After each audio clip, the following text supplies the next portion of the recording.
Welcome to সিশন একাডেমিতে স্বাগত। আজকে আমরা টার্গেট ডাব্লিউপি কেপি ডাব্লিউপিসির ম্যাথ সিরিজের ক্লাস নাম্বার 47 শুরু করব। তোমরা যারা এই সমস্ত এক্সামগুলো অ্যাপিয়ার করছো তাদেরকে বলবো অবশ্যই মন দিয়ে শেষ পর্যন্ত দেখো।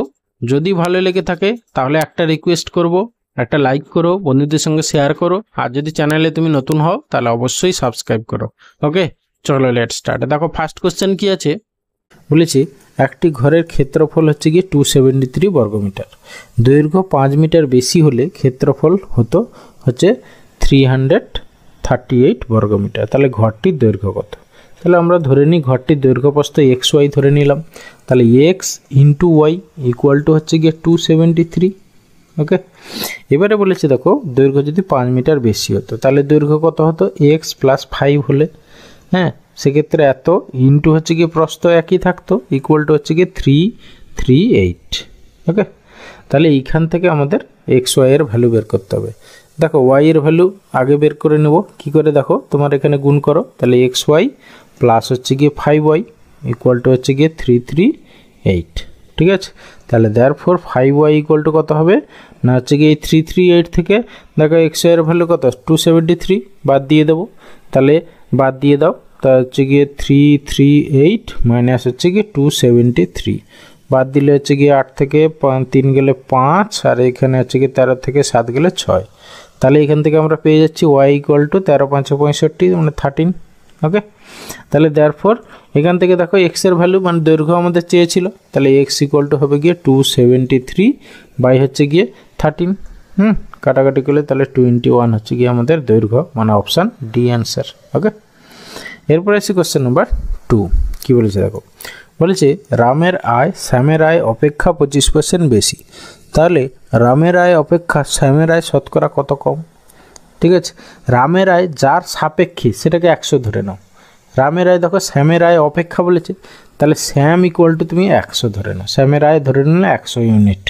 ঠিক আছে, তাহলে রামের আয় কত হবে? দেখো 25% বেশি বলেছে, তাহলে রামের আয় 125 হবে। ওকে, এবার দেখো রামের আয় অপেক্ষা, এর পরেরটা হচ্ছে কি রামের আয়ের সাপেক্ষে হবে, তাহলে নিচে হচ্ছে 125। শ্যামের আয় রামের আয়ের সাপেক্ষে রামের আয় অপেক্ষা শ্যামের আয় শতকরা কত কম?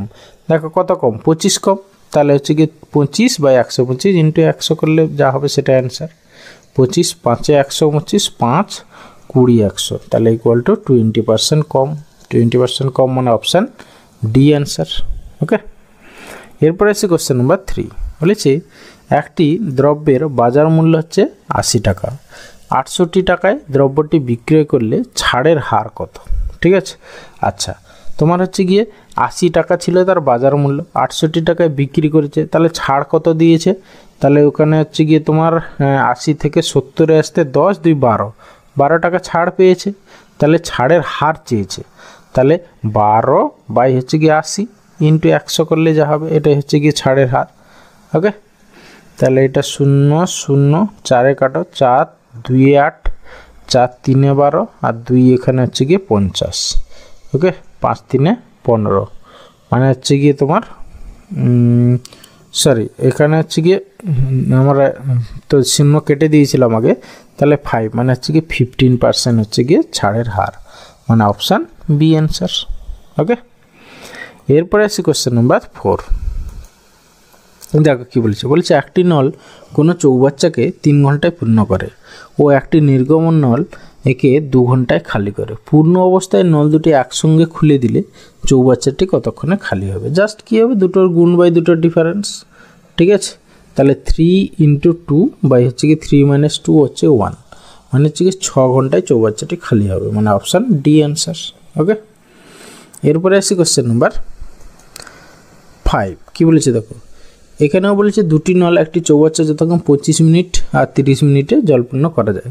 নল দুটি একসঙ্গে খুলে দেওয়ার কতক্ষণ পরে প্রথম নলটি বন্ধ করলে চৌবাচ্চাটি 15 মিনিটে জলপূর্ণ হবে? দেখো এখানে কোন নলটা পুরো 15 মিনিট কাজ করেছে, দেখো প্রথম নলটা কতক্ষণ পরে বন্ধ করে দিলে, তাহলে আমরা জানি না প্রথম নলটা, তাহলে এক্স মিনিট পরে বন্ধ করে দেওয়া হয়েছে, তাহলে প্রথম নলটা কত মিনিট কাজ করেছে? এক্স মিনিট, তাহলে এক্স মিনিটে সে কত জল ভরেছে? এক্স বাই 25 অংশ জল ভরেছে প্লাস, আর দ্বিতীয় নলটা কিন্তু 15 মিনিটই ভর্তি করেছে, তাহলে হচ্ছে কি তাহলে 15 মিনিটে কতটা করেছে না হচ্ছে কি 30।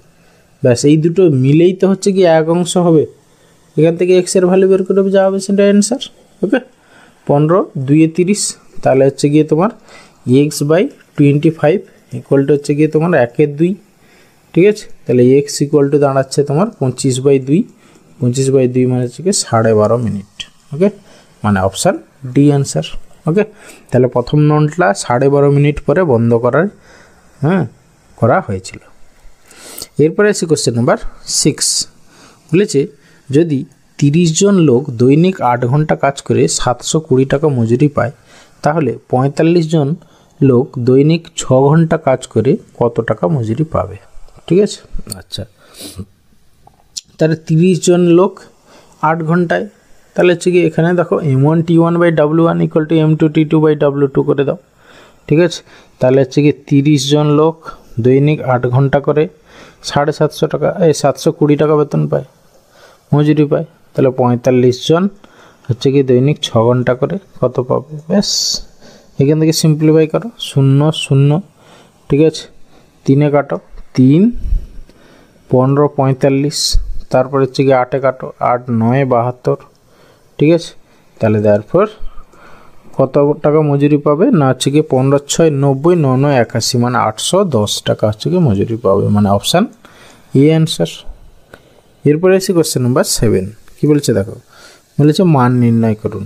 জাস্ট এখানে আমরা কি জানি, বদমাস রুল অনুসারে প্রথমে এর কাজ, তারপর ভাগ, তারপরে গুণ, তারপরে যোগ বিয়োগ। ওকে, তাহলে প্রথমে এর কাজ করব। ঠিক আছে, তাহলে এইটা প্রথমে গুণ হয়ে যাবে, এটা গুণ করে নেবো আমরা আগে। ঠিক আছে, তারপরে হবে ভাগের কাজ, ভাগ এটাকে করে দাও, তাহলে এটা হবে 24।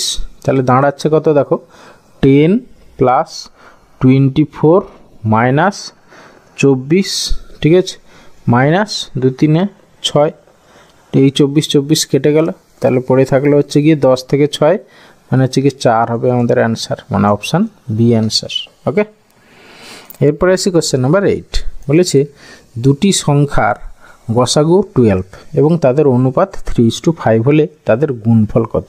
তাহলে সংখ্যা দুটো দেখো অনুপাত দেওয়া আছে, আমরা সংখ্যা দুটোকে ধরে নিতে পারি কি 3x আর হচ্ছে কি 5x।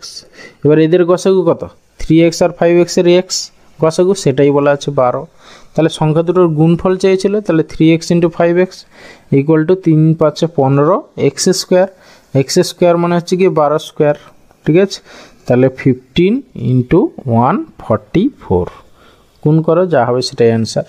15 4 60 0, 15 4 60, 6 66 6, মানে শেষে 60 হবে, শেষে 60 একমাত্র দেখো অপশান ডিতে আছে, ব্যাস এটাই অ্যান্সার। ওকে, এরপরে আসি কোশ্চেন নাম্বার 9। কী বলেছে দেখো, দিস ইকুয়ালস টু এর মান কত? আচ্ছা প্রথমে দেখো দুটো গুণ আছে, 2.66 দুবার আছে, তাহলে আমরা এটা লিখতে পারি যে সাপোজ এ স্কোয়ার, যেখানে এ ইকুয়াল টু আমরা ধরে নিলাম 2.66। তারপরে দেখো এ স্কোয়ার, আবার এইটা দেখো আবার 0.66, সেটা আবার দুবার আছে, তাহলে এটাকে বি ধরে নিই। 0.66 মানে 0.66, এটাকে বি ধরে নিলাম। তাহলে A square plus B square minus 2b, তাহলে এইটাকে দেখো আমরা যদি 2.66 একে যদি আমরা 2 দিয়ে ভাগ করে দিই, এর সঙ্গে যদি আমরা দেখো 0.66 আছে, তাহলে আমরা এটাকে যদি 2 দিয়ে গুণ করি, 2 6 12 2, 2 6 12 কে 13 3, 2 2 4 5, দেখো এই যে 532, এটা মানে হচ্ছে গিয়ে তোমার হচ্ছে গিয়ে 2 × 2.66। ওকে, তাহলে এখানে আমরা লিখতে পারি এটা হচ্ছে গিয়ে 2ab, তাহলে ফর্মুলা পড়ে গেলে a - b এর whole square, a - b whole square. a মানে হচ্ছে গিয়ে 2.66, সেখান থেকে 0.66 বাদ চলে গেল, মানে আলটিমেটলি 2 স্কোয়ার, 2 স্কোয়ার মানে 4 হবে অ্যান্সার, মানে অপশান বি অ্যান্সার। ওকে, এরপরে আসি question number 10 and final question. বলেছি এর কর্মক্ষমতা বি এর দ্বিগুণ, যদি তারা দুজনে একত্রে কোনো কাজ 12 দিনে শেষ করতে পারে, তবে বি একাকী কাজটি কত দিনে করতে পারবে? আচ্ছা, এর কর্মক্ষমতা বি এর দ্বিগুণ। ঠিক আছে, আচ্ছা তাহলে এ আর বি এর ধরো হচ্ছে গিয়ে এফিসিয়েন্সি রেশিও কত হবে না, এফিসিয়েন্সি রেশিও A/B কত হবে না, এর কর্মক্ষমতা দেখো বি এর দ্বিগুণ বলেছে, বি যদি 1 ইউনিট হয় তাহলে এ হচ্ছে গিয়ে 2 ইউনিট, ঠিক আছে।